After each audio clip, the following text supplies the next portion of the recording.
Let's get into it. So first, first and foremost, welcome, welcome to the podcast. For those who don't know who I am the real AE, also known as Aaron Evans as well. I'm currently sitting here in Dallas, Texas. This is the Certified Corner podcast.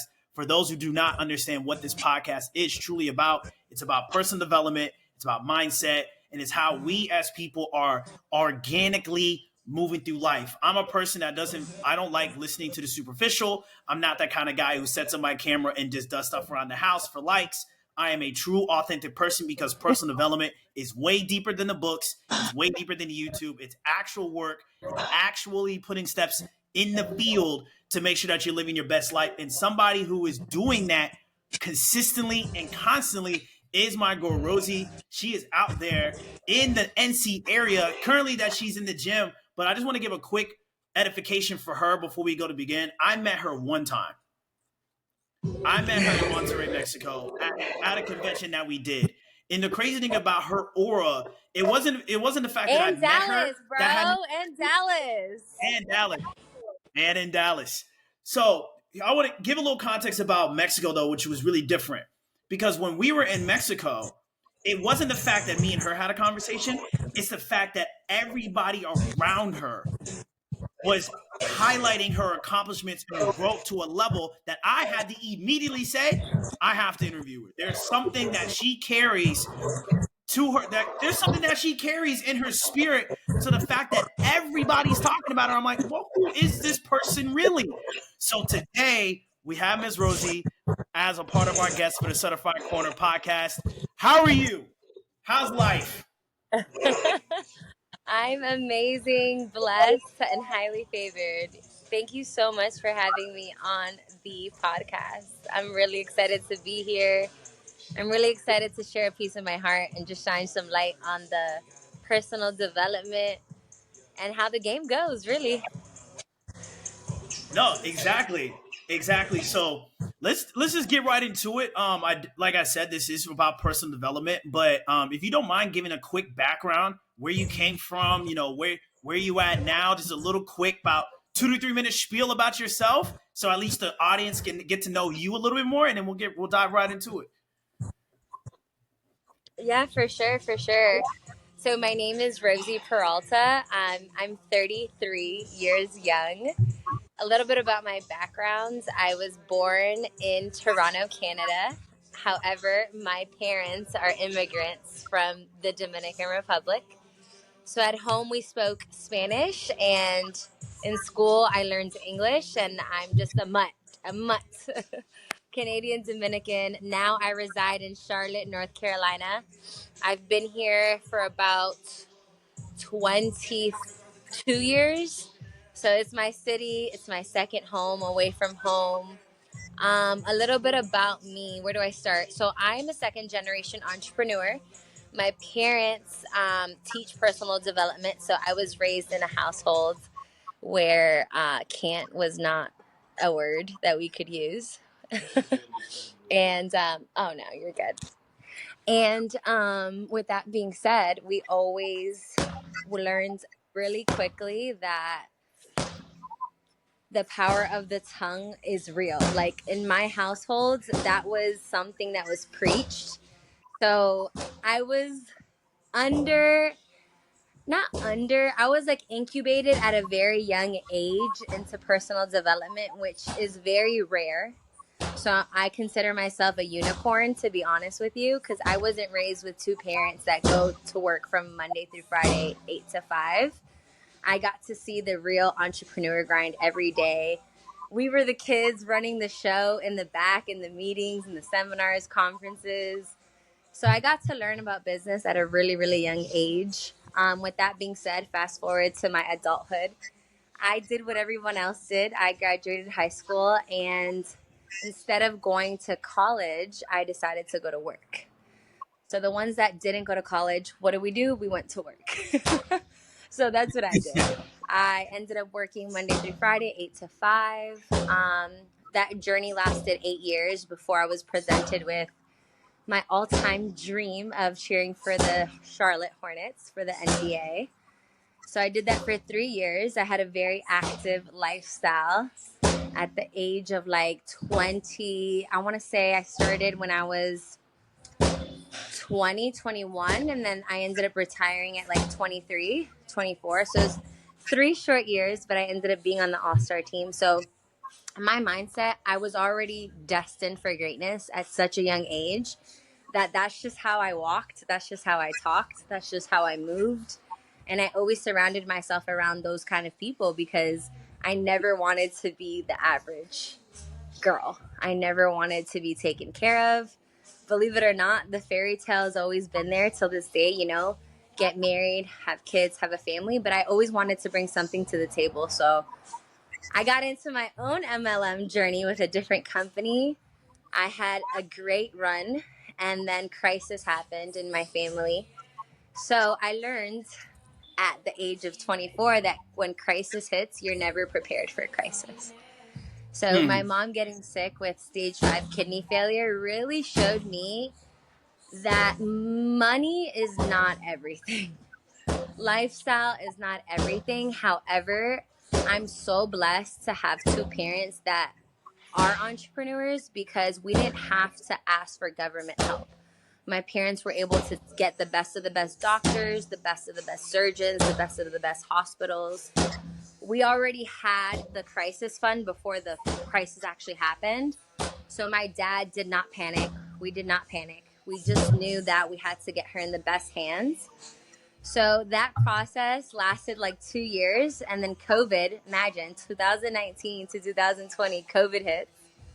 So then I'm dealing with, mental health, right? Because my mom's sick. I'm like, I can't work anymore. What am I going to do with my life? So I went into a very dark phase of my life. Just like a lot of us, we know when we hit rock bottom, it's super lonely, it's super dark, it's super depressing. The thoughts are loud as ever. You just want to get out of the world. Like whether if it was intrusive thoughts or like, I give up, those I give up thoughts. I went through a lot of that for about 3.5 years. And then I reached out to Neno, my mentor, and it's been 11 months. I haven't looked back. And 2023 to 2024 has radically changed my life because of one decision that I made December 2023. And that decision was to get my ass up. Like, get up. Get up. No one's going to come take care of you. They're not going to come dust you off. Right? So I experienced those really ugly thoughts. And then after I tapped in last December, and I was like, it's either down or up. And I only had up at that point. So I was like, I knew through personal development that I needed a mentor. I needed to do something quick or else I was just going to continue to spiral. And I'm here at the gym today because we made it on the other side. And thank God to personal development. It's truly transformed my life and saved me. And I truly feel like today I am meant to be impacting millions around the world because if I hit rock bottom, I know there's a lot of people like me. Even as a second generation entrepreneur, we still face the same problems. We still face the same crises, whether if it's family, financial, physical, mental. And I'm definitely here to impact. Definitely here to impact. Fuck the money. Money comes, money goes. But I'm definitely here to impact the world, to be honest with you. I tell Neno this all the time. I'm like, save the money. The money is the byproduct of success. It's already mine. I'm here to impact everybody and to let them know that you do have someone in your corner that cares, and her name is Rossy. Yeah, the fact that, well, first of all, can we just give kudos to the fact that you just broke down the most eloquent 5 minutes of your entire life from youth all the way to where you're at now. So I want to commend you for that. I want to dive. So what I want to do in these 30 minutes is I want to go section by section. So I want to start from youth, then we move into your, I would say adolescence, but I like to call this our experimental phase, where we're experimenting all the different pieces of ourselves that we want to attack. You talk Charlotte Hornets, you talk entrepreneurship, You talked being on your own. You talked family crisis. A lot of different experiences, and now you're moving into this next chapter. So what I want to do, let's spend about 10 to 15 minutes. Let's spend about 10 minutes in this youth phase, because what a lot of us don't Yeah. understand, when you called it an incubation, and in the incubation phase, especially for animals, it's like, let's talk chickens and eggs and stuff like that. That child is birthed out of darkness, right? When the Yes. baby comes, when the baby is being developed, understand that for 9 months of their life, they are developed in darkness. They don't see, they can probably hear, but the vision, it's all dark and blurry. And for many children, that kind of life, they only get to see what has been shown to them. The vision that they see, whether it's through their phone, whether it's through their family, they are now byproducts of other people's decisions, because they're too young to decide on their own. So I want to ask you, when it came to you being a kid, growing up in an entrepreneurship household and mindset with personal development, what were some of the lessons that you can remember that your mom or your dad, because you talked about they were immigrants, so that's a whole different experience. I grew up in a two-parent household. My mom and my dad, no fighting, no drugs, no arrests, no nothing, no divorces, no nothing. My family, white picket fence, great suburban black family. But you having two immigrants, growing up with personal development, what were some of the lessons that you were blessed with from either your mom and your dad when you were young? What were some of those lessons? I think that's a great question. By the way, my mind is literally like back to the back to the Hey, past, real what quick. we do here is we asking Um, real deep questions. That's what we do. yeah, that's a very deep question. To be honest with you, I was raised in Toronto, Canada. You're thinking, okay, how did two immigrants get from the island of Dominican Republic to Canada? Okay.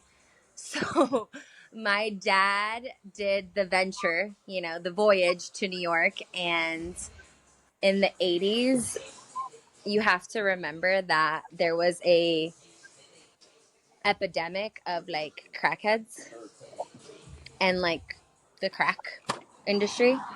So my dad, when he was in New York, he was exposed to things that he had never been exposed to. And since he was by himself, he didn't want to bring my mom and my oldest brother to New York. So he ended up continuing his voyage to Canada, and he stayed in Canada because he saw like opportunity immediately. And if you know anything about Dominicans, they don't go to Canada. They end up in New York or in Florida. That's it. Those are like the only two places. So me being born into Canada, like I didn't know that I was Canadian. Like I didn't know, right? I'm just born. So I always ask my parents, like, why don't we live in New York with my grandma, with my cousins, with my family? Like, why are we by ourselves? And the biggest point was that he told me that he did not want to be a byproduct of New York, of the projects. And when I understood that at such a young age, I realized that it was no longer about, sorry, I just left the gym, guys. But I realized at a very young age that it was no longer about, it was no longer about the family. It was about my dad taking care of my mom and us, the kids. So, like, at such a young age, I understood that everything that my parents did was a sacrifice. Literally. Like, imagine two immigrants going to another country that's cold, freezing cold, from a Caribbean country with nobody. So then I also experienced, watching my mom go through a lot. My dad traveling, building a business, my mom at home with 4 kids. I'm one of 4, by the way. And she just, like, to me, I looked at it as a struggle because she was by herself. And raising 4 kids is, I don't have any, but I can only imagine, like, by yourself, you don't know the language. So I always was very strong. Like, I was always very, very strong because I saw my mom be strong. But one of the first lessons that I realized was that I had to understand that what my parents did was a sacrifice for us.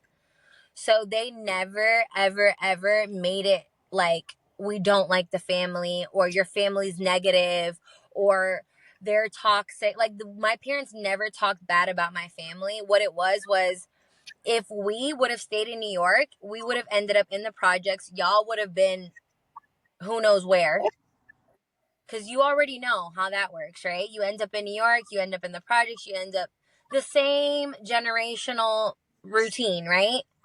Right. As an immigrant, you end up wherever your family goes, and you end up doing the same thing, and welfare and Medicaid. And my dad just was never that person. He always wanted to own his own business. So I saw that at such a young age, that they made such a big sacrifice. And then growing up, I had to explain to my cousins that, like, my dad and my mom have sacrificed their whole life for us to be in Canada. And I was always teased as the rich kid, or the rich cousin, or y'all got all this money, or, your parents this, your parents that. I was actually bullied, to be honest with you, to be a second generation entrepreneur by my own family, by my own cousins. And then a lot of what I had to deal with coming from my family and my friends was a lot of criticism, because they just didn't understand that my parents created a sacrifice for us, and that's why we were Yeah. able to be in the nice schools. We were able to be in the nice, city of Toronto. We were able to travel. I used to go to Disney World every other year through the company incentives. Like, I was raised so different, and I saw that at such a young age that it was the sacrifice. So I learned at a very young age that the first rule is, like, you're going to have to sacrifice to get what you want in life. And if your family's not with it, that's okay. You're going to have to be okay with that. You don't have to follow your family wherever they go. You don't have to monkey see, monkey do. You don't have to be like them. And so my parents taught me that at a very young age, that number one, be a business owner. Number two, you're going to have to sacrifice, even if that means moving away from your family. Yeah, and it's so interesting because when you were speaking about your dad and your mom's sacrifice, it was a nonverbal cue for you on what it looked like to do the hard work. A lot of times when we're raised up as kids, especially in your experience, there wasn't, like you said, there was a language barrier. There was also that it's cold. So all you can rely on is not what's externally happening outside of your immediate group. And for a lot of children nowadays, they can't see farther than their immediate circle. Not a problem with that, because they're developing their circle early. Then, especially when we move Right. on to when you're in the age of 13 years old and you're heading into your 21. I say 13 to 21 years old. I kind of give this a big group, because and from 13 to 21, you're now taking the lessons that you learned as a kid and what you externally saw, which was right near you. And now what you're trying to do, and you think about it as rings. The inner ring is you as a kid, because that is your circle. It's your mom and your dad, whoever's right there around you. So you can only create your virtues and your morals from what's right there in front of you as a kid. Yep. Then when you get Agreed. that circle expands. So now you're now 13, let's say 21, 13 to Yes. 21 years old. You're old enough now to articulate who you are. You're still trying to figure out what's Rosie's really going to be. Am I going to be like my father? Am I going to be more of my mother? Or am I finding my identity? You So spoke on true. sacrifice. You spoke on sacrifice, and I want to ask you this question. What would be a sacrifice that you made, or something that you had to wake up to, or expose? This is a big question, so hear me. I'm going to say it like 2 times. Was there, in the years of being 13 to 21 years old, in your personal experience, was there a sacrifice? Was there a moment? Or was there something that you saw with your own 2 eyes that woke you up to going, okay, I might need to do something a little bit different than I'm currently at right now? what would be that? Could you walk us through a moment where there was, and I'll say it in for the audience, was there a sacrifice that you made? Was there something that you saw or experienced? Or was it a realization you made to yourself that said, you know what? I can't go down this path. This is my path. Or, hey, I'm doing great. Let's keep on moving. Was there a moment in those years for you that you experienced? Was there a moment? 13 to 21, I would say from 13 to about 20. I would say about I would say about anywhere from 13 to 20. There was no moment. I just knew that I was going to run. I was either going to continue the legacy, or I was going to run like the back office of my parents. Like, I had in my mind instilled that I was going to walk the walk. Like, I was going to be the second generation entrepreneur. Like, it was instilled at such a young age that I knew that I was going to be a business owner. Like, I knew that I was going to step into the foots of giants, which are my parents. But at the same time, what I didn't know was, with big shoes, like, you're going to face so many situations and so many problems that have nothing to do with you, because it's just the nature of the beast. Like, you're the child of the Peraltas. So I was already like imposter syndrome at such a young age that I had no idea that that's what I was suffering from. Then at the age of 20, when I told myself that I was going to, build my own business, and my dad was like, you have everything it takes to build your own team. Because we're talking about network marketing here, to be clear for everyone on the live. I decided to take it into my own hands because I didn't want to work at the dentist office for the rest of my life. So I didn't go to college. I went to continue to work. Why? Because I knew I needed money to invest into my business. I knew that I wanted to build my own team. So that's when the switch hit, that I was going to have to sacrifice my money to invest into my business. So I would say about 21. I also hit a really ugly place because I wanted all of my best friends to do what I was doing, and that's not what happened. So then I had another switch in my head, and I was like, well, if these are my best friends and they're not going to join me, are they really my best friends? Like, are these people really like in my life for the right reasons? So then at that point in my life was when I started to literally watch my circle. You made a very big point earlier. There's rings. So at the age of 20, I started to realize, if I keep hanging out with these same girls, I'm going to end up just like them. Now, their parents are not entrepreneurs. Their parents don't have fruits on the tree. So I was like, what am I doing holding on to these friendships that do not serve me? So I started to build my own path. I knew that I wasn't a follower. So what did I do? I ventured off. I started to cheer. That was a huge leap of faith. I started to introduce myself to other networks. Why? Because I knew I needed to build my own team. I knew I needed to be around like-minded people. So yeah, the switch definitely happened. I would say around 20 to 21 was when I was like, oh man, I can't hang out with these losers. Like, I'm going to end up like them, you know, with all due respect, because if they see this live, they're going to be like, what, losers? But that's just how I was thinking at that age, not knowing that, like you said, like, they were raised different. I was raised different. It doesn't make them a loser or me a winner. But I was so on a pedestal, like, so like, this is me, this is who I am, like, imposter syndrome, like, everyone wants to be a part of the Peralta, part of my team, that once I started to build and build and build, I literally like disconnected myself from a lot of friendships that, now that I'm talking to you about it, I wish I really would have spent more time to get to know myself and like build those relationships, instead of like calling them losers. And like, that was a big switch in my life. But now that I'm at the age of 33, I can understand at such a young age why I had such a big head, because I had seen my parents accomplish so many big things that I was like, oh no, there's just no way. There's just no way I can hang around losers. There's no way that I could like just work for Dr. Dominguez. There's no way that I could just like be normal. So like, a lot of people call it delusion, but there's also a word called toxic positivity that I was living for a very long time.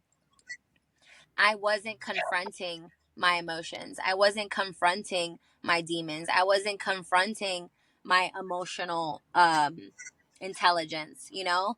Like, I was good at connecting, but I wasn't good. Rosie wasn't good. I was fighting imposter syndrome for years.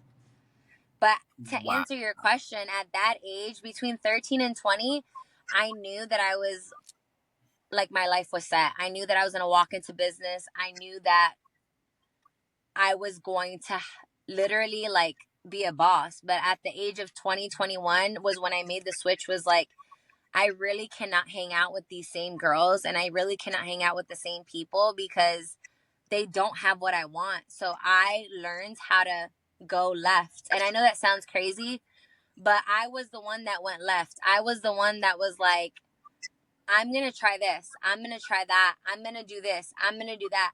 And that's not always the right thing to do. You should always listen to your parents. If they mean well, if they have great intentions for you, always listen to your parents, because I could have avoided a lot of mistakes, especially imposter syndrome, if I would have just had the emotional intelligence to like be mentored, be coached, you know. But at such a young age, you're just like, I was very stubborn, but it was because I knew I was destined for greatness. This is a very rare conversation, very unique conversation. But what I'm trying to tell you is that I knew.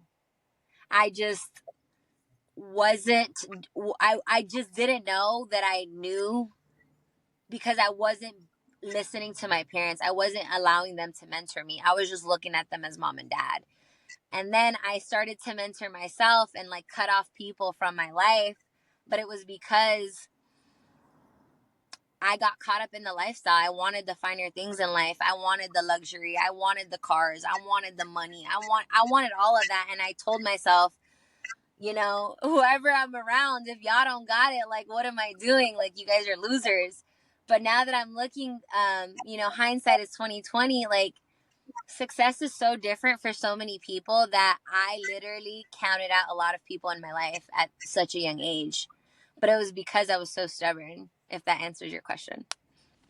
No, and no, you've definitely answered it eloquently. You gave a lot of answers. You answered the question Yes. out for your. I try to You hit gave it in different ways because I'm such a unicorn, and it's hard for me to articulate that because toxic positivity was real. Like, I don't recommend anybody, like, feel your feelings, bro. Like, feel your feelings. So that was pretty much it in a nutshell. no, no, in a. Now, I wouldn't even say a nutshell, more like a glass full. That was a lot. That's going to take a lot to drink to suck that in, because you spoke on many different levels that can be multifaceted. You spoke on the fact that your subconscious mind at the time was only what was built from your parents. They painted that image for you, right? So, with that being said, when you were at 13 to 20 years old, the only image that you had was the lens that your parents gave you. That was it, Yes. because that's what Yes. it's kind of like having. It's kind of like having. Okay, I have an iPhone 16 and you have an iPhone 13. Phone is still the same, but the moment we go to that camera, the lens is completely different. The image itself Yep. that the phones are going to be reflecting are the same. We still got the same iPhone. Let's to make sense for everybody. Listen to what I'm telling you. You can have the same iPhone as somebody. The hardware, the software, the computing chips can all be the same, but the lens itself can be completely different. That's what happens when you are exposed to two different complete environments within the same neighborhood. And at some point in time, you're going to clash with your vision because you're trying to have somebody look through your iPhone 16 when they haven't even upgraded to the 13 yet. And a lot of times, we're Yeah. not buying the phone for We're not buying that new phone for the new phone. We're only interested in the features of the phone. So when she talks about Yep. toxic positivity, when I got called a toxic positive person, because I look at my life as a positive lens all the time, I got called out for being toxic positive because I wasn't aware of my emotions. And I actually highly disagree. I rather lead my life with positivity, but the hardware, but I spent the time to understand my software and hardware, so make sure that my lens was clear. Yes, I And you, didn't. I didn't spend the time. and that kind of happens. But the thing is well too. You have to think about it. You can't beat your. I mean, you've grown out of it, but for a lot of people, they can't beat themselves out of it because you weren't born into that. You were born into this Right. reality. You didn't have a choice. Some people don't have a choice. You don't have a choice how you come into this world, but you definitely can choose how you leave. Right? So the way you came in, but you were making decisions at that point. Yes, we understand. I've called people losers myself. I'm like, man, you're not making this bread. I don't know what you're doing. Now we're in 2024 hindsight. In 2024 hindsight, we can kind of go, ha ha, kiki, like I told you so kind of energy, especially with the cryptocurrency market right now. Because I remember in Right. 2018, the crazy part, you're like, man, I'm gonna get rid of my friends, I'm gonna do things on my own. I was the kid in the band room in marching band, and I had my phone on the stand with charts pulled up while playing my B flat scale. I was playing the scale, Wow. my charts pulled up on my stand to the point where I got trouble because our vision was so much farther than a lot of people. And that's perfectly okay. But we have to understand, especially when you're 13 to 20 years old, that is a very important time for you. As much as you are trying to develop your circle, as much as you are trying to develop who you want to be around, because you audited your circle multiple times. You recognize that, hey, I don't want to be just one of them girlies. I don't want to be one of them girlies. I am 20 years old. I have a very well-off family. Somebody who came from sacrifice. Damn it, I'm finna go out here and make something happen. I'm about to go outside and then going to make something happen for myself. So you went to cheerleading, you went to this, and you're doing this. And what's so interesting, when you said the word left, people got to understand. Remember in driving class, when they told you, what's the most dangerous turn, the right or the left one? The left-hand turn is always the most dangerous. Why? Because you have to cross more lanes than the right one. Yep. You have to be more patient at the light. And mathematically, it said it's like the right-hand lane will have a light longer and faster than the left-hand lane by like 3 seconds. So you got to think it's going to take you more Wow. time. It is going to take you more time to successfully and safely make your left-hand turn because you're worried about ongoing traffic, sideways traffic. You're worried about two different ways of traffic and an ongoing traffic where you're about to turn into. So you have three different enemies heading your way to make one turn, especially when you're taking the right turn. You only got to worry about one lane, and that's the one coming from your left. So with that being That's said, fact. Honestly, that is facts. Like now that I'm thinking about it that way, yeah, I definitely went left. Definitely. but that just comes with the guts and the know it all in your head. You're going, you know what? I have to go left because at some point my vision has been here or here, but what's going to go on the other side? And that's going to not only put yourself in very uncomfortable environments, but you know what's so crazy? I just thought about this. Rose, you followed your dad. Your dad went left. He decided to go left and go to New York. He went left again and went Yes, to he Canada. did. So the Oh fact my that he gosh, went I left, totally forgot to tell you. what's up? I I also forgot to tell you, just for the crowd, I went so left that I went to go knock doors for 4 months in Chicago and Arizona.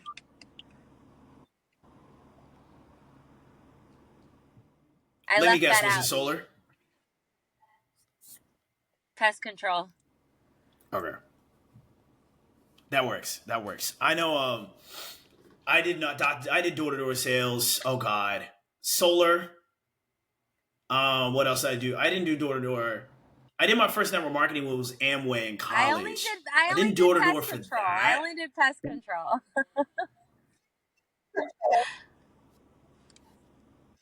Okay, well, hey, you know what? Pest control, solar, lawn care services. This daughter.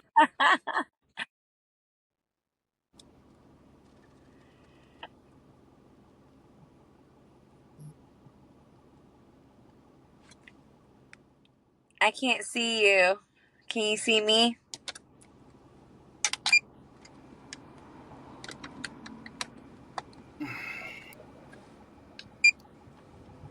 I think literally my entire setup just glitched out. We here? Holy And we're cow! Where did back. my setup just go? And we're back. What happened? And we're No back. way. Water. Okay, cool. Do you hear me? Can you hear me? Can you see me? Oh God, what just happened? I have no idea Yeah, I what can just hear you. happened. I can see you. Okay, good. All right. Well, anywho, what I was going into was I did door-to-door sales for a little bit myself, and we were on a time crunch. So more on you because you've been providing a lot of value. I want to end it with this. And just to give people a recap, Dominican background.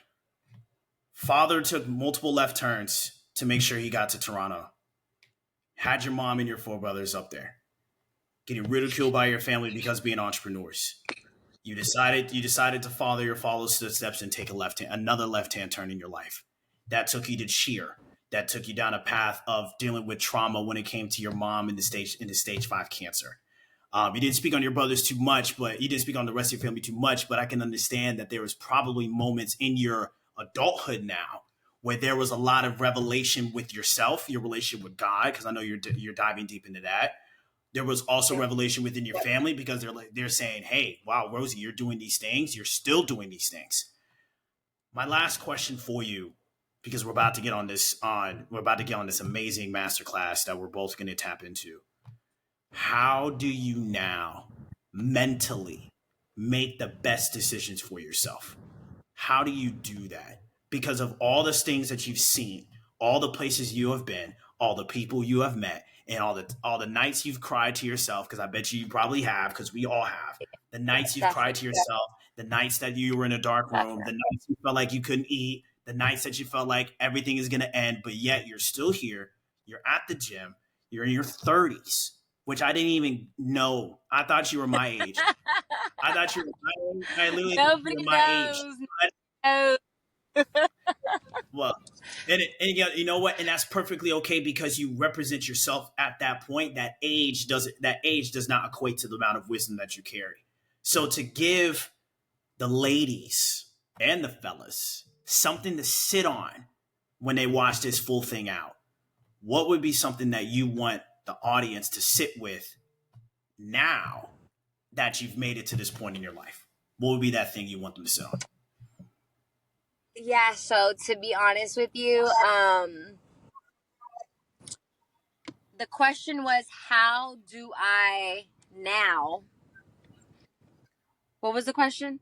Mentally, how do you mentally now make the best decision for yourself? Oh, okay, yeah, that's why I didn't know how to answer. So now, as of November 2024, I've decided that I'm only living my life 24 to 48 to like maybe a week out at a time. I no longer plan, like, obviously, we have a plan of action for the year because you should always have a plan of action for quarter one, quarter two, quarter three, quarter four. That should definitely like be set in stone. But as far as my day to day, like my mental, I only take myself 24, 48 hours at a time. I no longer, as the big dreamer that I am, I no longer stay in that dreaming phase. I no longer sit in my head for more than, you know, 10 minutes at a time. I'm time blocking myself. I'm working all the time. In the mornings, what's really important to me is Rosie. So I say my prayers. I take a moment with God, my creator. I don't know what we believe in, but I know for a fact that has been able to ground me. And I think that that's what I was missing. I was missing that relationship with my creator. I was missing that relationship with God. Why? Because I was trying to find validation everywhere else. So I would go through my days trying to be validated by my mom, my dad, the Jaegers, friends, family, my coach, my boss. Like, I was always like, me, pick me. Today, I do not. They always say men die for recognition. I do not. I do not die for recognition. I no longer. I want nothing to do, honestly, with the limelight. I want nothing to do with material things anymore. I want nothing to do with um the flash, the lights, the glitz, the glam. I got so caught up in that lifestyle of like just wanting more and always wanting more. And today, what I want you guys to sit on is that you are perfect. You have everything that you need. You are present. You are omnipresent. We are souls living in a human.